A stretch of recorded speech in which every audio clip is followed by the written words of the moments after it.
Olá, alunos do nono ano. Sou a professora Fabiana, estudante de História pela Unipar. E hoje eu trouxe para vocês um tema bastante interessante: a Guerra Fria.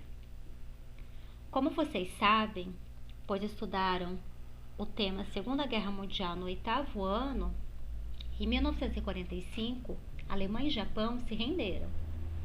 A partir de então, os dois países aliados e vencedores deste marco protagonizaram o que chamamos de Guerra Fria. Você já ouviu falar em Guerra Fria? Que tipo de guerra foi essa? Por que ela recebeu esse nome? Além de se enfrentarem conflitos na Ásia, na África e na América Latina, comunistas e capitalistas combateram em diversos outros campos. Você sabe dizer quais? Apesar da Guerra Fria já ter terminado, alguns de seus reflexos ainda podem ser vistos nos dias de hoje. Você sabe dizer quais são eles?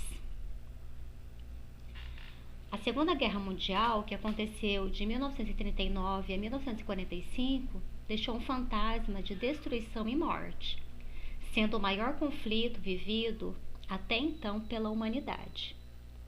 De um lado, os norte-americanos defendiam o fortalecimento do capitalismo na Europa e no restante do mundo. De outro, os soviéticos pretendiam formar um bloco de países alinhados com o regime de Moscou.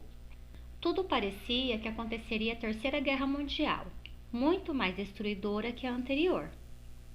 Nas demonstrações de força, os Estados Unidos e a União Soviética provaram que tinham tecnologia suficiente para destruir o planeta. Mas essa guerra começou antes do final da Segunda Guerra Mundial. No final de 43, os líderes dos Estados Unidos, Grã-Bretanha e da União Soviética se reuniram em Teherã, onde discutiram as primeiras medidas a serem tomadas no pós-guerra.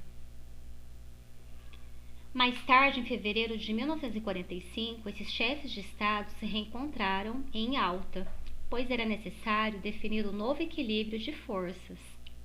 Pouco mais de 2 meses após a rendição da Alemanha, uma terceira reunião, que aconteceu na cidade de Potsdam, estabeleceu a divisão da Alemanha e da cidade de Berlim em 4 áreas de ocupações, como vocês podem ver no mapa. Em março de 1947, o presidente dos Estados Unidos, Harry Truman, anunciou sua doutrina, que visava consolidar a presença norte-americana na Europa Ocidental, com recursos para a reconstrução europeia e a presença de tropas militares na região. Em junho desse mesmo ano, o país europeu lançou o Plano Marshall, que injetou bilhões de dólares nas economias desses países, o que acelerou a recuperação e capacidade produtiva. Mas a União Soviética não ficou para trás. Lançou o Conselho de Assistência Mútua, o Comecon, que contribuiu para ampliar a dependência dos países membros.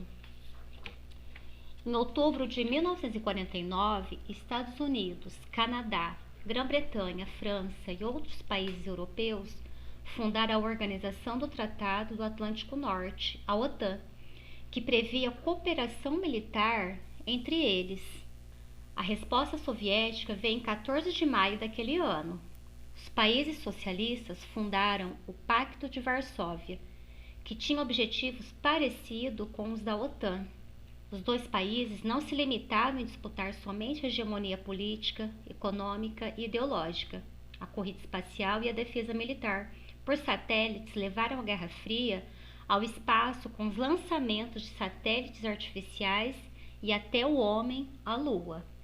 Os conflitos armados na Guerra Fria foram a Revolução Chinesa, a Guerra da Coreia, guerras na Indochina, a Guerra do Vietnã e a Revolução Cubana. Sobre essa aula, nós vamos voltar a uma questão colocada no início. Vocês conseguem apontar os reflexos da Guerra Fria que ainda podem ser vistos no dia de hoje? E uma pesquisa para a próxima aula, o agente laranja. Pesquise o que era esse agente, quais os objetivos dele ter sido usado na Guerra do Vietnã e quais danos ao meio ambiente e à vida humana estão relacionados com o uso dessa substância. E para a próxima aula nós vamos ver o uso da tecnologia na Guerra Fria, a origem do GPS, celulares e outros aparelhos, a produção cultural que marcou a Guerra Fria, o surgimento do rock, o movimento hippie, o Woodstock, Janis Joplin, Jimi Hendrix e Carlos Santana, e também os movimentos de contestação contra a guerra.